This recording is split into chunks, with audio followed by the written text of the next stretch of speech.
कहानी एक छोटे से गांव की है, जहां मिट्टी की खुशबू में भी प्यार और सादगी घुली रहती है।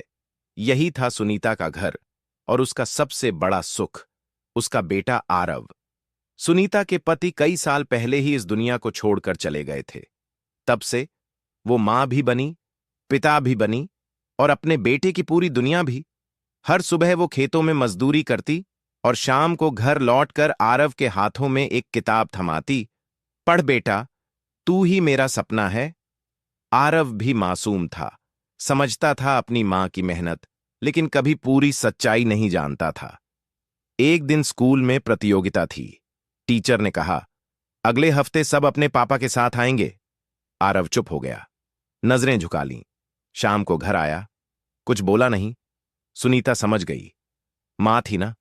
उसने बेटे के सिर पर हाथ फेरा और बोली, हम दोनों साथ चलेंगे बेटा, पापा भी रहेंगे, हवा की तरह।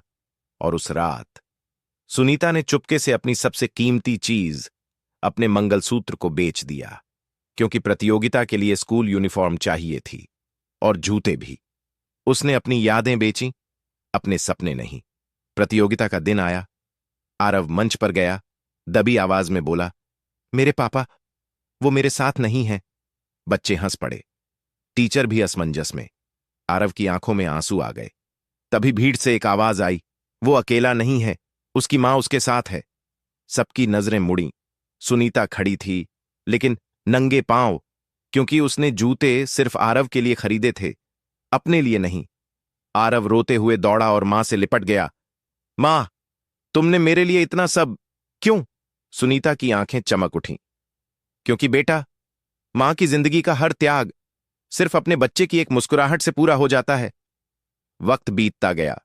आरव बड़ा हुआ, इंजीनियर बना, शहर में नौकरी मिली, जिंदगी बदल चुकी थी।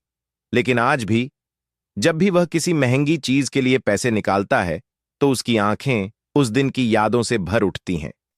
वह फुसफुसाता है, मां, तुमने अपने सपनों की कीमत पर मेरे सपने खरीदे थे। और सुनीता, वह आज भी आंगन में बैठकर मुस्कुराती है। सूरज ढलने को होता है और वो धीरे से कहती है, मेरे त्याग की असली कमाई आज मेरे सामने खड़ी है।